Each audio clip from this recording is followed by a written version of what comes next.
Saludo para todos. En este día tenemos un estudio muy interesante. ¿Cuál es la estructura y cuál es la lectura de la Biblia? Vamos a invocar al Espíritu Santo para que nos dé su luz, su gracia y su entendimiento para poder vivir esta enseñanza y para poderla poner en práctica. Ven, Espíritu Santo, llena los corazones de tus fieles y enciende en ellos el fuego de tu amor. Envía, Señor, tu Espíritu y todo será creado y renovarás la faz de la tierra. Padre nuestro que estás en el cielo, santificado sea tu nombre. Venga a nosotros tu reino. Hágase tu voluntad en la tierra como en el cielo. Danos hoy nuestro pan de cada día. Perdona nuestras ofensas como también nosotros perdonamos a los que nos ofenden. No nos dejes caer en la tentación y líbranos de todo mal. Amén. Nuestro estudio y esta enseñanza que nos ayude a nosotros con la gracia del Espíritu Santo para poder ayudar y enseñar a otros. Quiere decir que, aunque ustedes ya sepan de la Biblia, hay cosas que a veces las hemos pasado de alto. Tengo la intención de que con este estudio, con estas clases, nosotros podamos aprender un poquito más de la Biblia y seamos capaces de esta enseñanza poderla dar también a los demás.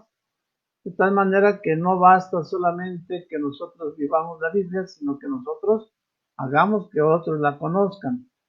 A algunos les podrá parecer un estudio muy básico, pero es importante que empecemos desde un principio y que con la ayuda de Dios, con su gracia, podamos seguir adelante en el estudio de la Biblia.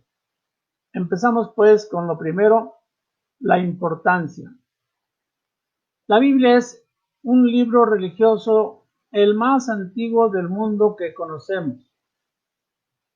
Comenzó a escribirse probablemente 1000 o 1500 años antes de Cristo. El Antiguo Testamento se concluyó de escribir 50 años antes del nacimiento de Cristo.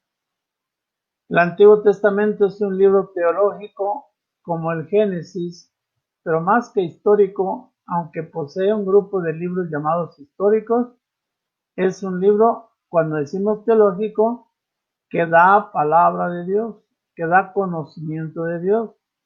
Por eso, en general, todo el Antiguo Testamento es mensaje de Dios para conocer quién es Dios y cuál es el plan que Dios tiene para salvarnos. El Nuevo Testamento enriquece a la Biblia con la venida de Jesús y su mensaje de salvación. Tanto el Antiguo Testamento como el Nuevo Testamento, en la Sagrada Escritura solamente vamos a tener una historia en la que Dios viene al hombre para mostrarle su amor y para mostrarse él mismo como él es.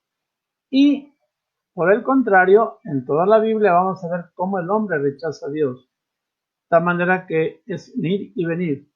De parte de Dios busca al hombre, pero de parte del hombre rechaza a Dios y se cierra a la acción de Dios. Ese es, en resumen, el contenido de la Sagrada Escritura. También se le llama la Sagrada Escritura libro de la divina revelación, libros sagrados, palabra de Dios o Santa Biblia. En sí mismo, Biblia quiere decir libros. No es un solo libro, es un conjunto de libros. Ahorita vamos a ver asociados en dos partes, pero que en resumen tienen solamente una historia, la historia de la salvación. La Biblia es la palabra de Dios en palabra de hombres. Su intención es revelarnos el mensaje que Dios tiene para la humanidad, centrándose en Jesucristo. Nos dice la primera carta de San Pedro, versículos 1 al 19 y versículo 21. Veamos bien entonces la Biblia y su escritura. Antes de ser escrita, la Biblia fue enseñada oralmente. Su redacción se debe a tradiciones y a hechos históricos que pasaban de generaciones en generaciones desde la antigüedad. Posteriormente, en plena edad de bronce, surgió la escritura mesopotámica en Sumeria, la que posteriormente derivó en la escritura cuneiforme, Fue entonces cuando se empezaron a poner por escrito aquellas historias bíblicas. Inicialmente habían sido memorizadas, usándose para ello el cuero de res, el pergamino. Se escribía con pluma de ave untadas con tinta. Después se usó para escribir un papiro, que eran láminas obtenidas de una planta egipcia. Todo esto, vuelvo a repetir, son principios fundamentales que a veces nosotros creemos que ya lo sabemos, pero es importante que en este curso, que esperamos sea de buen tiempo, podamos nosotros aprender esos detalles para que entendamos que la Biblia, siendo palabra de Dios en manos de los hombres, para los hombres, tiene que significar para nosotros no propiamente solamente el estudio de la Biblia, sino el mensaje que Dios tiene para nosotros. Mucho más tarde, en el siglo IV después de Cristo, aparecieron los códices, que son manuscritos muy antiguos que contienen textos bíblicos, de los cuales hasta el día de hoy se han hallado 1140 manuscritos. Entre ellos hay que destacar el famoso Códice Semántico, hallado por el alemán Winterthur en un antiguo monasterio del monte Sinaí. Dichos códices están compuestos por 346 textos que incluyen todo el Nuevo Testamento y parte del Antiguo Testamento. Repasamos. Descubierto en 1844 en el monasterio Sinaí, fecha 350 años después de Cristo. Contenido todo el Nuevo Testamento y parte del Antiguo Testamento. ¿En qué idioma? En idioma griego antiguo, a 4 columnas cada página. En 1943 se descubrieron rollos del Qumran dentro de cántaros que eran copias del Antiguo Testamento. Vamos a ver un poquito en este cuadro cuál es el contenido de la Biblia y cómo está constituida y cuáles son de alguna manera los contenidos principales en ella. La Biblia, pues, es, les decía desde hace rato, un conjunto de libros escrito por varios autores que fueron inspirados por Dios. Se divide en el Antiguo Testamento y Nuevo Testamento. El Antiguo Testamento está formado por 47 libros. El Nuevo Testamento está formado por 27 libros. El Antiguo Testamento, en sus 46 libros, narra la historia del pueblo de Israel. El Nuevo Testamento, en 27 libros, narra el mensaje y la vida de Jesús. En resumen, entonces, tenemos que la Biblia está compuesta por 73 libros y todo es la presencia de Dios que busca al hombre y el hombre rechazando a Dios. ¿Qué contiene entonces el Antiguo Testamento y qué contiene el Nuevo Testamento? Lo volvemos a repasar. El Antiguo Testamento de 46 libros contiene la creación del mundo, el éxodo de los israelitas, los 10 mandamientos, la vida y la acción de los profetas, la lucha del pueblo y la presencia de Dios en su caminar. Es la historia antes de Cristo. Dios promete un Salvador. En el Nuevo Testamento, con 27 libros, vamos a encontrar cómo Dios cumple su promesa, el nacimiento de Jesús y su infancia, la vida milagrosa y enseñanzas de Jesús, trabajo por el reino de Dios, pasión, muerte y resurrección de Cristo, Pentecostés, la vida de los primeros cristianos, los primeros mártires y el trabajo misionero de San Pablo. Composición de la Biblia. Volvemos otra vez a repasar. En el Antiguo Testamento, los 46 libros están constituidos principalmente por estos 6 bloques: el Pentateuco, los libros históricos, los libros didácticos, los libros proféticos, los libros poéticos, los libros sapienciales. que lo vamos a ver más adelante, de una vez me adelanto y les digo que cada uno de los libros va conteniendo un estilo de forma para transmitir el mensaje de Dios. Y así, por ejemplo, en los libros históricos, pues es propiamente datos rigurosamente históricos. Sin embargo, en los libros didácticos, como su nombre lo dice, son de enseñanza. No es propiamente una historia. No es tampoco propiamente algo que Dios haya revelado en cuanto que así sea la situación. Los libros didácticos son como en la escuela, hay una enseñanza a través de figuras, de pelotas, de movimientos y de acciones. Los libros proféticos contienen propiamente lo que son, como su nombre lo dice, profecías. Pero hay también libros poéticos que indican o van enseñando a través de himnos y cánticos compuestos con cierta armonía, por eso se llaman poéticos. Los sapienciales son aquellos que de alguna manera dan enseñanzas de sabiduría de parte de Dios. Ese es el Antiguo Testamento. El Nuevo Testamento en sus 27 libros están formados o incluidos de los siguientes bloques. Primero los evangelios, 4 evangelios. Luego los hechos de los apóstoles. Y luego las cartas de San Pablo, lo que se llaman cartas católicas, cartas de otros apóstoles y al final el Apocalipsis. Ese es el resumen de la composición de los 73 libros que tiene la Biblia. Vamos a ver, aunque no se los mencione todos, pero ya aquí tenemos el conjunto del nombre de cada uno de los libros. Los libros del Pentateuco son los primeros 5 libros del Antiguo Testamento. Génesis, Éxodo, Levítico, Deuteronomio.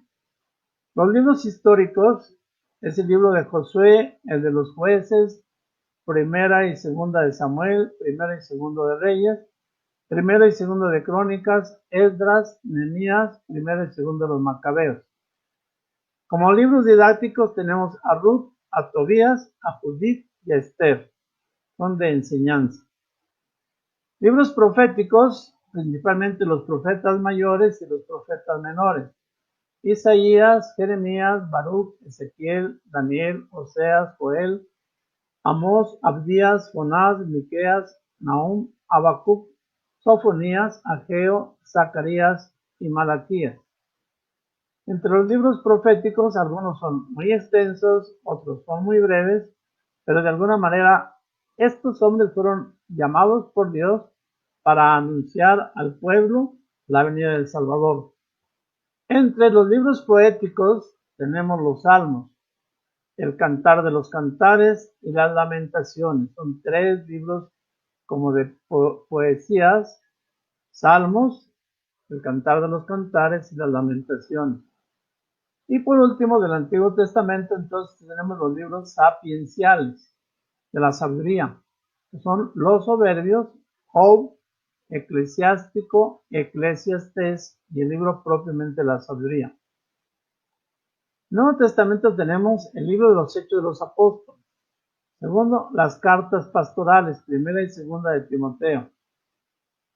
Luego, cartas católicas del apóstol Santiago, primera y segunda de San Pedro, primera, segunda y tercera de San Juan.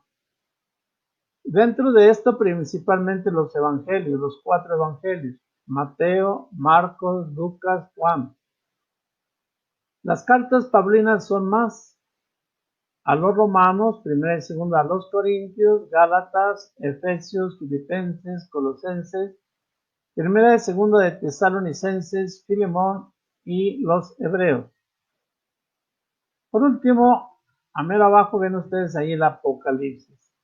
Esta es la constitución, cómo está la Biblia formada, en qué orden, de qué estilo y de qué manera. Veamos más adelante. ¿Por qué leer la Biblia? Porque es el libro más autorizado, ya que Dios es su autor principal. Ahorita lo vamos a argumentar. ¿Por qué leer la Biblia? Porque es el mejor medio para acercarnos a Él, a Dios. ¿Por qué leer la Biblia? porque es el camino más seguro para alcanzar nuestra salvación.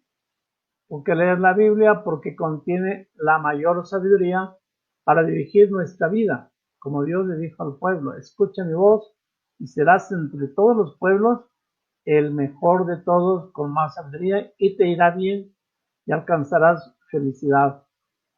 ¿Por qué leer la Biblia? Porque así conocemos la vida y la obra de Jesús, que viene a salvarnos. Vamos a ver, a tratar de alcanzar a conocer cómo es la salvación que Dios viene a traernos y de qué manera nosotros tenemos que colaborar con Dios para que esa salvación llegue a todos los hombres. Viene una pregunta muy interesante. ¿Puede leerse cualquier Biblia?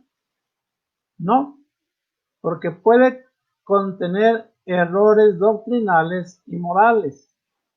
Y para evitar esos errores, un católico solo debe ver Biblias con notas y explicaciones aprobadas por la Iglesia, es decir, que tengan un imprimatur.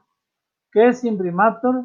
Es la autorización de la Iglesia para imprimir un escrito. De esta manera que ustedes, al tener una Biblia, tienen que buscar si la Biblia tiene imprimatur por un obispo, por un arzobispo o por alguna comisión de la Iglesia que se dedica precisamente a aprobar si la Biblia es verdaderamente un libro revelado. Nada más les doy un dato para que se den cuenta.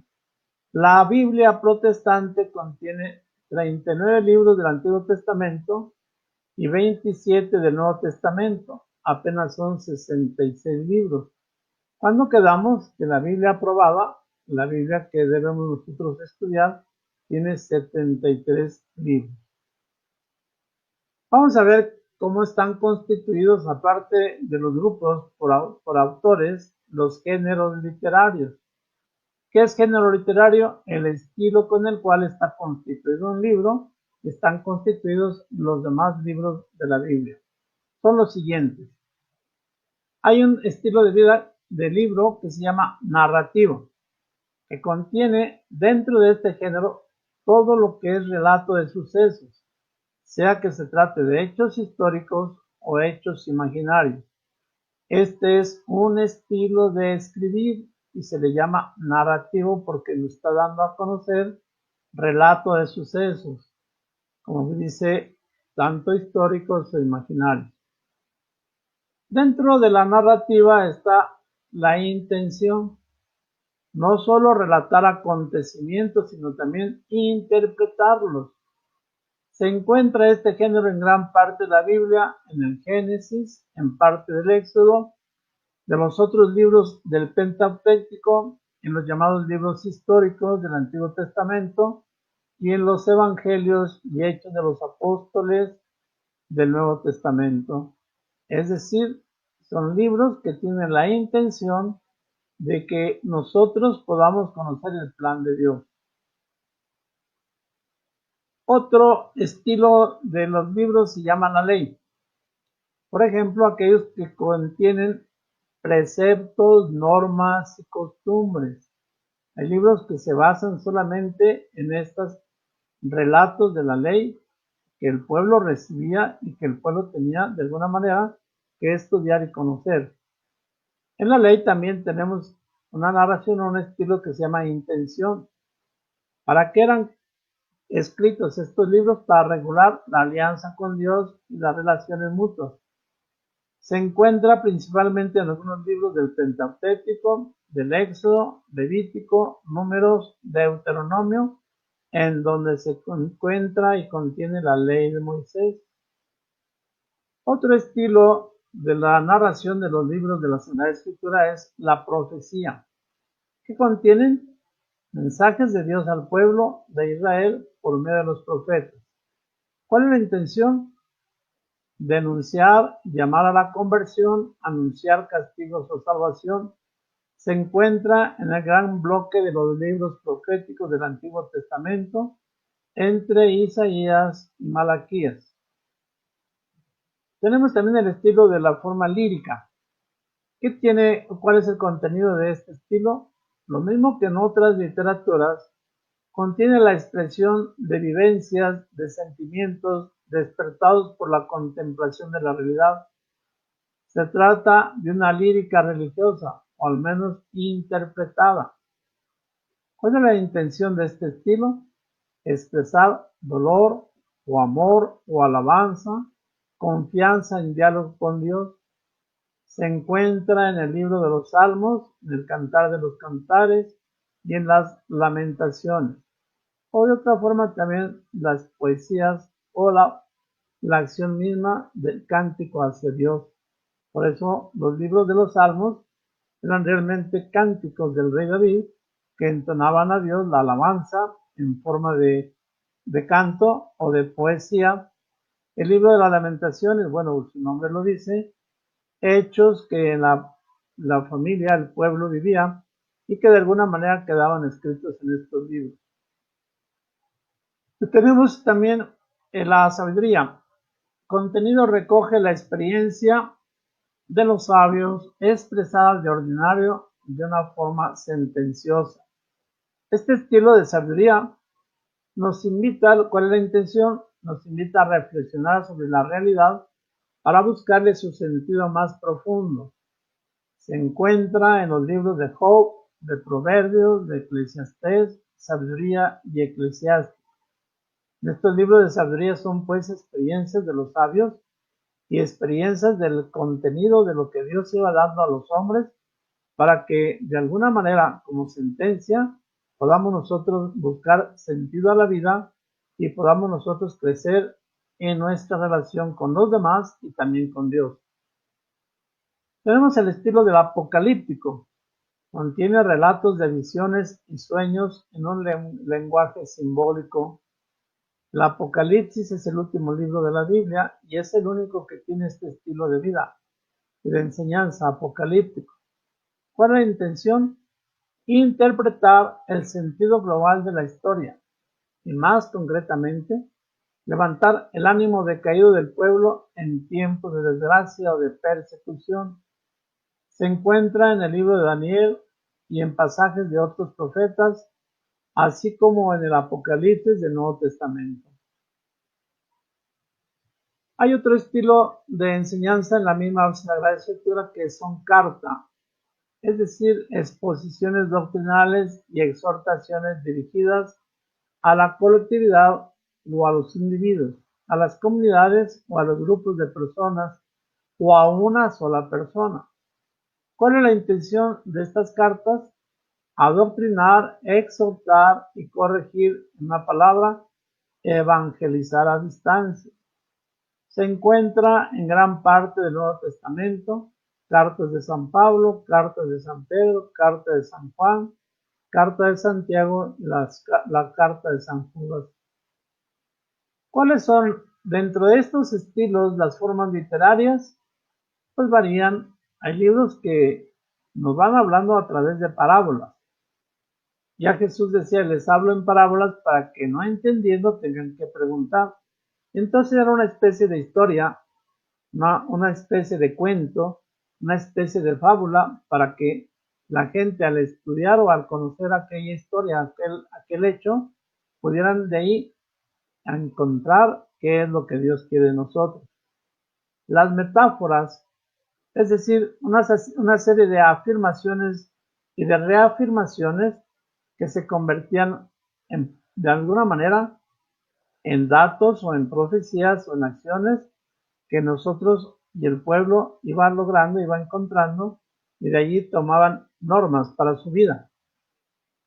La forma literaria de la alegoría es, como su nombre lo dice, una especie de alabanza, una especie de engloriar los términos, una especie en la que nosotros encontramos ayornamiento en la palabra o en la expresión y por eso tiene el nombre de forma literaria de alegoría. Otro estilo literario es los símbolos. Muchas veces en la Sagrada Escritura vamos a encontrar símbolos tanto de números, de hechos o de circunstancias que no son una realidad, sino que significan o están representando algo y por eso se usa como símbolo. Nosotros tenemos símbolos naturales, símbolos convencionales o símbolos proféticos en los cuales viendo el hecho o viendo la expresión o viendo la forma de lo que está escrito nosotros conocemos otra verdad. Otra forma literaria es el mito o la fábula. La fábula y el mito no es propiamente un hecho concreto, sino hagan de cuenta que es una especie de historia, como un cuento otra vez, como del estilo de las parábolas, pero que se llegó a ser ya un mito, costumbres o hechos o fábulas que de alguna manera eran de alguna manera la costumbre del pueblo y que de ahí nosotros tenemos también enseñanza. Otra forma literaria es el lenguaje épico, es decir, una forma de hablar con autoridad, con energía, pero que de alguna manera nos están indicando algo.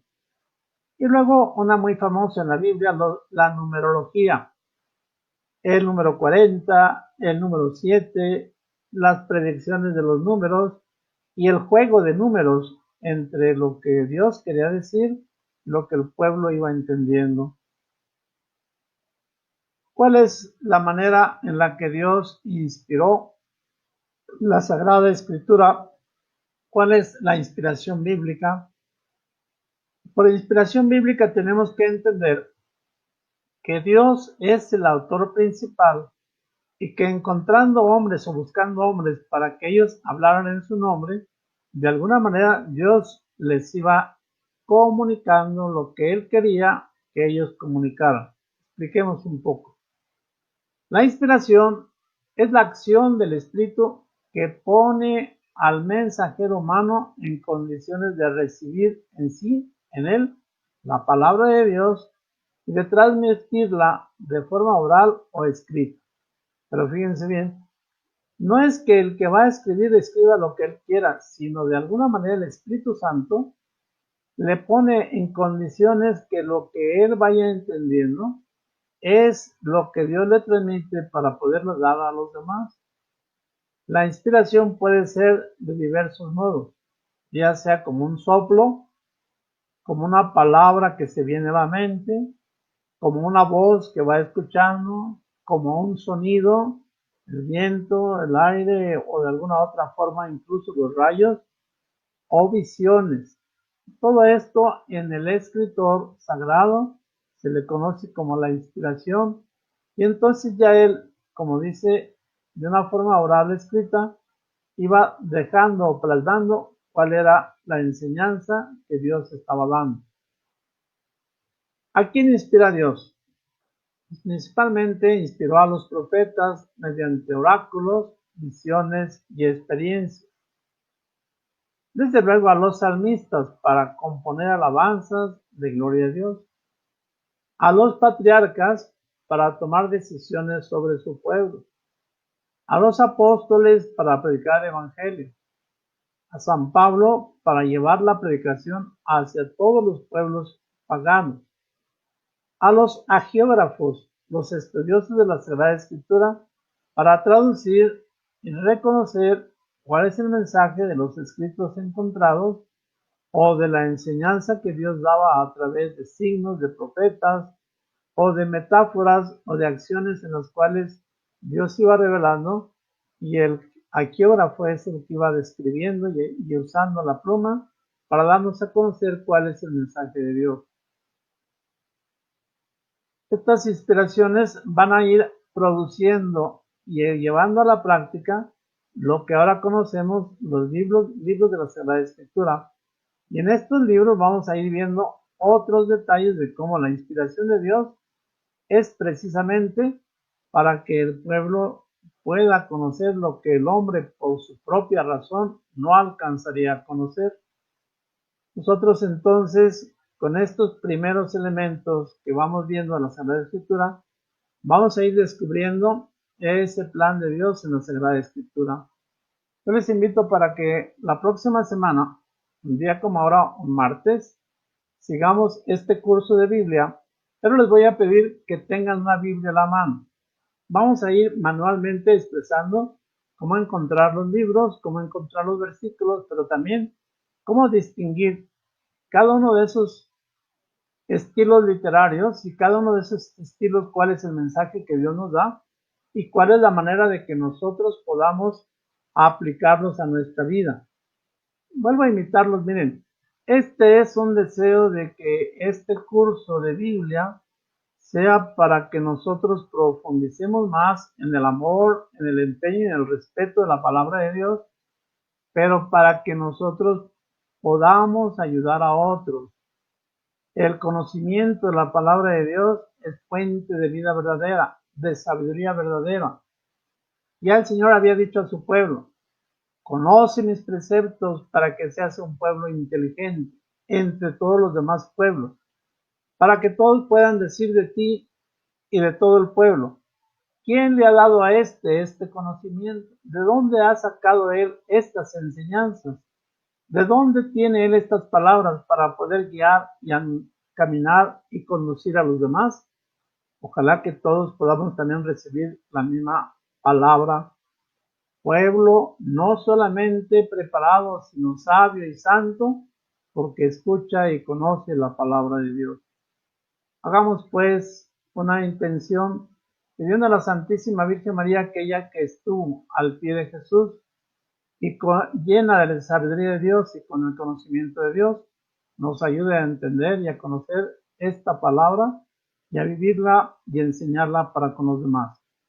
Nos despedimos de la Virgen María diciendo, Dios te salve María, llena eres de gracia, el Señor está contigo. Bendita eres entre todas las mujeres y bendito es el fruto de tu vientre, Jesús. Santa María, Madre de Dios, ruega por nosotros los pecadores, ahora y en la hora de nuestra muerte. Amén. Antes de darles la bendición, les voy a invitar en este día y a partir de ahora en los demás días a hacer la oración en acción de gracias por los 25 años de la fundación de nuestra diócesis, el inicio de la nueva diócesis de Ecatepec.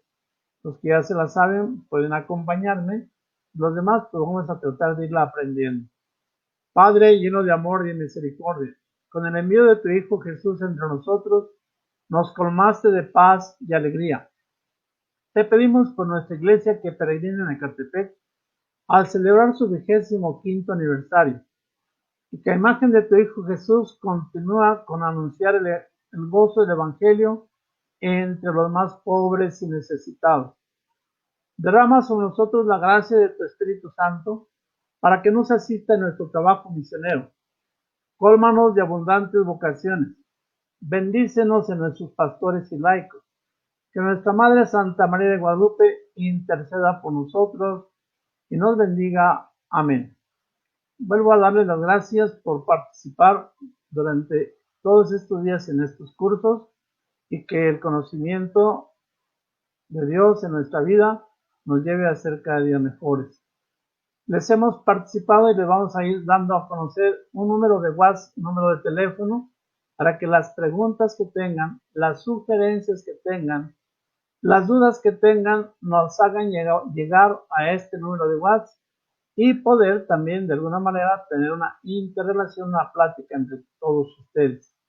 Que Dios los bendiga y que la Santísima Virgen María nos acompañe en este caminar del conocimiento y de la vida de Dios en nosotros. El Señor esté con ustedes y con tu espíritu. Que el Espíritu Consolador, huésped dulcísimo de sus almas, los transforme en Jesús dentro del corazón inmaculado de María para la gloria del Padre. Que la bendición del Padre y del Hijo y del Espíritu Santo descienda sobre ustedes y permanezca para siempre. Amén. Dios los bendice a todos, que estén muy bien y que esa alegría del Señor permanezca en sus vidas todo el tiempo y todos los días de su vida. Dios les bendice.